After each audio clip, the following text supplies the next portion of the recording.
ಮನೆ ಬಿಟ್ಟೇನೋ ಬಂದ್ಬಿಟ್ಟೆ. ಆದರೆ ಈಗ ಎಲ್ಲಿ ಹೋಗಲಿ, ಏನು ಮಾಡಲಿ, ಏನು ಗೊತ್ತಾಗ್ತಾ ಇಲ್ಲ ನನಗೆ. ಏನು ಮಾಡಬೇಕು ಅಂತಲೇ ಅರ್ಥ ಆಗ್ತಿಲ್ಲ. ಆದರೆ ವಾಪಸ್ ಮಾತ್ರ ನಾನು ಆ ಮನೆಗೆ ಹೋಗಲ್ಲ. ಯಾವುದೇ ಕಾರಣಕ್ಕೂ ನಾನು ವಾಪಸ್ ಆ ಮನೆಗೆ ಹೋಗಲ್ಲ. ನನ್ನ ಮನಸ್ಸಿಗೆ ತುಂಬ ನೋವಾಗ್ಬಿಟ್ಟಿದೆ. ಸಾಕು, ಇನ್ನು ಸಾಕು, ಈ ಬದುಕಿ ಬೇಡ ಅನಿಸ್ಬಿಟ್ಟಿದೆ. ಆದರೆ ಹೇಳಿ ಥರ ಸಾಯೋಕ್ಕೆ ನನಗೆ ಇಷ್ಟ ಇಲ್ಲ. ಆ ಥರ ನಾನು ಯಾವತ್ತೂ ನನ್ನ ಮನಸ್ಸು ಯೋಚನೆ ಮಾಡಲ್ಲ. ನಾನು ಬದುಕಬೇಕು. ಆದರೆ ಇವ್ರುಗಳು ಯಾರ ಮಧ್ಯಾಹ್ನ ಬದುಕೋಕೆ ನನಗೆ ಇಷ್ಟ ಇಲ್ಲ. ನಾನು ಎಲ್ಲಾದರೂ ದೂರ ಹೋಗ್ಬಿಡ್ಬೇಕು. ದೂರ ಅಂದರೆ ದೂರ. ಮೇಡಮ್, ಮಿಂಚು, ನೀನೇನು ಇಲ್ಲಿ? ನಾನು ಇಲ್ಲಿದ್ದೀನಿ ಅಂತ ನಿಂಗೆ ಹೇಗೆ ಗೊತ್ತಾಯ್ತು ಮಿಂಚು? ಯಾಕೆ ಮೇಡಮ್ ಅಳ್ತಿದ್ದೀರಾ? ಏನಾಯಿತು? ಯಾಕೆ ಈಗ ಮನೆ ಬಿಟ್ಟು ಬಂದುಬಿಟ್ರಿ? ನನಗಾದ್ರೂ ಒಂದು ಮಾತು ಹೇಳ್ಬೇಕು ತಾನೆ. ಮನೆಯೆಲ್ಲ ಹುಡುಕ್ತೆ ನಾನು ಬೆಳಗ್ಗೆಯಿಂದ. ನಂಗೆ ಎಷ್ಟು ಬೇಜಾರಾಯಿತು ಗೊತ್ತಾ, ಎಷ್ಟು ಭಯ ಆಯಿತು ಗೊತ್ತಾ, ಎಲ್ಲಿ ಹೋದ್ರೋ ಏನೋ ಅಂತ. ಯಾಕೆ ಮೇಡಮ್ ಹೀಗೆ ಮಾಡಿದ್ರಿ? ಯಾಕೆ ಮೇಡಮ್ ಇಲ್ಲಿ ಬಂದು ಕೂತಿದ್ದೀರಾ ಈ ಥರ ಒಬ್ಬರೇ? ಏನು ಮಾಡಲಿ ಮಿಂಚು, ಏನು ಮಾಡಲಿ? ನಂಗೆ ಆ ಮನೇಲಿ ಇರೋಕ್ಕೆ ಇಷ್ಟ ಆಗಲಿಲ್ಲ ಮಿಂಚು. ಇನ್ನೊಂದು ಸ್ವಲ್ಪ ಹೊತ್ತು ನಾನು ಅಲ್ಲಿ ಇದ್ದಿದ್ರೆ ಅಲ್ಲೇ ಏನಾದರೂ ಮಾಡ್ಕೊಂಡು ಸತ್ತೋಗ್ಬಿಡ್ತಿದ್ದೆ. ನಾನು ಸಾಯಬಾರ್ದು ಅನ್ನೋ ಕಾರಣಕ್ಕೆ ಇಲ್ಲಿಗೆ ಬಂದೆ. ನಾನು ಇಲ್ಲಿದ್ದೀನಿ ಅಂತ ನಿಂಗೆ ಹೆಂಗೆ ಗೊತ್ತಾಯ್ತು ಮಿಂಚು? ನನಗೆ ಗೊತ್ತು ಮೇಡಮ್, ನೀವು ಇಲ್ಲೇ ಇರ್ತೀರಾ ಅಂತ. ನಾವು ಈ ಮನೇಲಿ ಇದ್ವಲ್ಲ, ಆವಾಗಲೂ ಅಷ್ಟೇ ತಾನೇ. ನೀವು ಖುಷಿ ಆದಾಗ ಬೇಜಾರಾದಾಗ ಇಲ್ಲೇ ಬಂದು ಕೂತಿರ್ತಿದ್ರಿ. ಅದನ್ನೇ ನೆನೆಸ್ಕೊಂಡು ನಾನು ಇಲ್ಲಿ ಇರ್ತೀರಾ ಅಂತ ಬಂದೆ. ಸದ್ಯ ನೀವು ಸಿಕ್ಕಿದ್ರಲ್ಲ, ಅದೇ ಸಮಾಧಾನ ನನಗೆ. ನೀನು ಇಲ್ಲಿಗೆ ಬಂದಿದ್ಯಾ ನಾನು ಹುಡ್ಕೊಂಡು ಅಂತ ಖುಷಿ ಪಡ್ಲಾ ಬೇಜಾರು ಪಡ್ಲಾ ಅಂತ ಗೊತ್ತಾಗ್ತಿಲ್ಲ ಮಿಂಚು.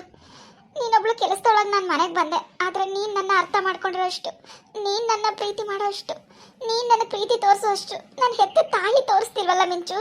ನನ್ನ ಜೊತೆಲಿ ಹುಟ್ಟಿದ ಹಕ್ಕಂದಿರು ಅವ್ರು ನನ್ನ ಅಷ್ಟು ಕೀಳಾಗಿ ನೋಡ್ತಿದ್ದಾರಲ್ಲ ಮಿಂಚು.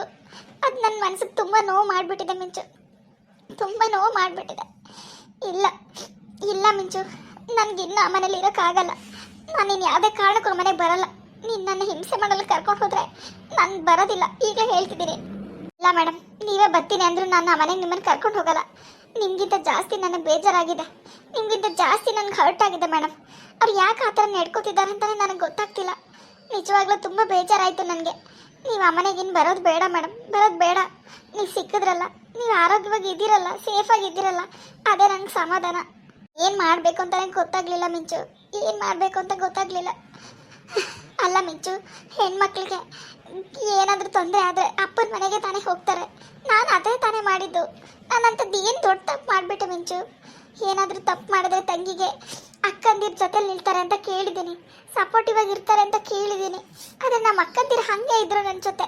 ಆದರೆ ಈ ವಿಷಯದಲ್ಲಿ ಯಾಕಿಷ್ಟು? ನನ್ನ ಮನಸ್ಸಿಗೆ ತುಂಬ ನೋವಾಗೋಯ್ತು ಮಿಂಚು, ತುಂಬ ಅಂದರೆ ತುಂಬ.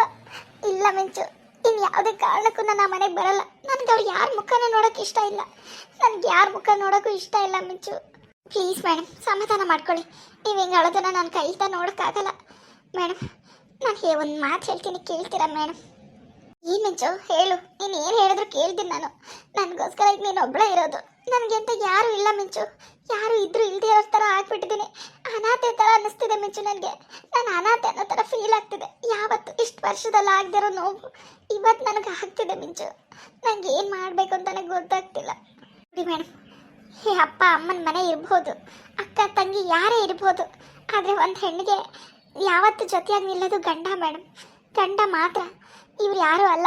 ನೀವು ಇವ್ರು ಯಾರ ಬಗ್ಗೆನೂ ತಲೆ ಕೆಡಿಸ್ಕೋಬೇಡಿ. ನೋಡಿ, ನೀವು ಪ್ರೀತಿಸಿ ಮದುವೆ ಆಗಿರೋದು. ಶ್ರೀಕಾಂತ್ ಅವ್ರು ಯಾವತ್ತೂ ನಿಮ್ಮ ಕೈ ಬಿಡಲ್ಲ ಮೇಡಮ್.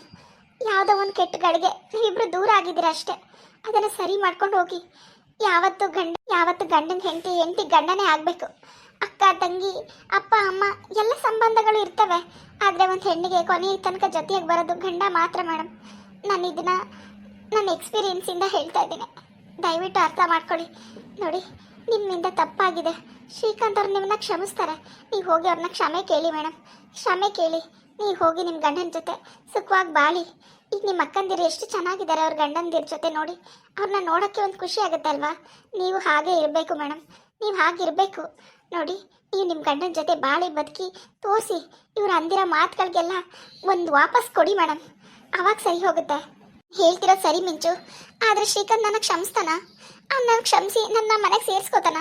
ನನ್ನ ಜೊತೆ ಮತ್ತೆ ಒಂದು ಜೀವನ ಮಾಡೋಕೆ ಒಪ್ಕೋತಾನ? ಯಾಕೆ ಒಪ್ಕೊಳ್ಳಲ್ಲ ಮೇಡಮ್, ಯಾಕೆ ಒಪ್ಕೊಳ್ಳಲ್ಲ? ಖಂಡಿತ ಒಪ್ಕೋತಾರೆ.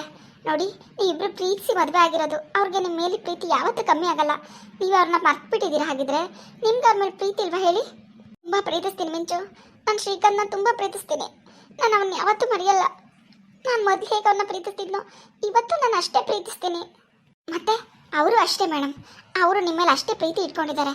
ನನ್ನ ಮಾತು ಕೇಳಿ ಮೇಡಮ್, ಈ ಆಸ್ತಿ ಅಂತಸ್ತು ಯಾವುದು ನಿಮಗೆ ಖುಷಿ ಕೊಡಲಿಲ್ಲ, ನಿಮ್ಮ ಸಂತೋಷವಾಗಿ ಇಟ್ಕೊಳ್ಳಿಲ್ಲ ಹೇಳಿ. ಈ ಆಸ್ತಿ ಎಲ್ಲ ನಿಮ್ಮ ಅಕೌಂಟಿಗೆ ಬಂತು, ದುಡ್ಡೆಲ್ಲ ನಿಮ್ಮ ಅಕೌಂಟಿಗೆ ಬಂತು, ಆಸ್ತಿ ಎಲ್ಲ ನಿಮ್ಮ ಹೆಸರು ರಿಜಿಸ್ಟರ್ ಆಯಿತು. ಆದರೆ ಯಾವತ್ತಿಂದ ನೀವು ಖುಷಿಯಾಗಿದ್ದೀರಾ? ಇಲ್ಲ ಮಿಂಚು, ಇಲ್ಲ. ಆ ಆಸ್ತಿ ಯಾವಾಗ ನನ್ನ ಹೆಸ್ರಿಗೆ ಬಂತೋ, ನನಗೆ ಯಾವಾಗ ನನ್ನ ಅಷ್ಟೊಂದು ದುಡ್ಡು ನನ್ನ ಅಕೌಂಟಿಗೆ ಬಂತೋ ಆವತ್ತಿಂದ ನನಗೆ ಖುಷಿ ಸಂತೋಷ ಎಲ್ಲ ಹೊಟ್ಟೋಯ್ತು. ನನಗೆಲ್ಲ ಕಳ್ಕೊಂಡ್ಬಿಟ್ಟೆ ಅಂತ ಅನ್ನಿಸ್ತಿದೆ ಮಿಂಚು. ಅಲ್ಲೇ ಅರ್ಥ ಮಾಡ್ಕೊಳ್ಳಿ ಮೇಡಮ್, ಅದು ಯಾವುದು ನಮ್ಮ ಜೀವನಕ್ಕೆ ಬರಲ್ಲ ನೋಡಿ. ದುಡ್ಡು ಅವಶ್ಯಕತೆ ಖಂಡಿತ ಇದೆ, ಹಾಗಂತ ಅದೇ ಜೀವನ ಅಲ್ಲ. ನಿಮ್ಮ ಅಪ್ಪ ಅಮ್ಮಂಗೆ ನೀವು ಏನು ಬರ್ಸ್ಕೊಂಡಿದ್ದೀರೋ ಅದನ್ನ ನಿಮ್ಮ ಅಪ್ಪಂಗೆ ಕೊಟ್ಬಿಟ್ಟು ನಿಮ್ಮ ಗಂಡನ ಮನೆಗೆ ಕೊಟ್ಟೋಗಿ. ಇದನ್ನೆಲ್ಲ ನಮ್ಮ ಅಪ್ಪಂಗೆ ವಾಪಸ್ ಕೊಟ್ಟು ಬಂದೆ ಅಂತ ನೀವು ಶ್ರೀಕಾಂತ್ ಅವ್ರ ಹತ್ರ ಹೇಳಿದ್ರೆ ಖಂಡಿತ ಅವ್ರು ನಿಮ್ಮನ್ನು ಒಪ್ಕೋತಾರೆ ನೋಡಿ. ನೀವು ನಿಮ್ಮ ಗಂಡ, ನಿಮ್ಮ ಅತ್ತೆ, ನಿಮ್ಮ ನಾದಿನಿ ಎಲ್ಲರೂ ನೀವು ಖುಷಿಯಾಗಿರಿ ಮೇಡಮ್. ಸಾಕು ನೀವು ಇಷ್ಟು ದಿನ ಅನುಭವಿಸಿದ ನೋವು.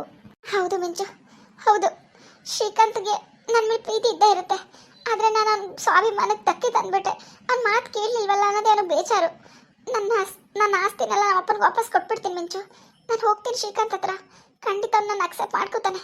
ಅವನ ಜೊತೆ ಆ ಮನೇಲಿ ನಾನು ನೆಮ್ಮದಿಯಾಗಿರ್ತೀನಿ ಮಿಂಚು. ನನಗೆ ಅದೇ ಸಾಕು. ಆ ಮನೇಲಿ ಇದ್ದಷ್ಟು ದಿನ ನಾನು ರಾಣಿ ಥರನೇ ಇದ್ದೆ, ನನಗೇನು ಕಮ್ಮಿ ಆಗಿರಲಿಲ್ಲ. ಆದರೂ ದುರಾಸೆ ಪಟ್ಟು ಬಂದೆ. ಆದರೆ ಈಗ ನಾನು ಈ ಮನೇಲಿ ಲೆಕ್ಕಕ್ಕೆ ಇಲ್ದಿರೋಳ ಥರ ಇದ್ದೀನಿ. ಬೇಡ ಮಿಂಚು, ಬೇಡ. ನೀನು ಏನು ಹೇಳ್ತೀಯೋ ಅದೇ ಸರಿ.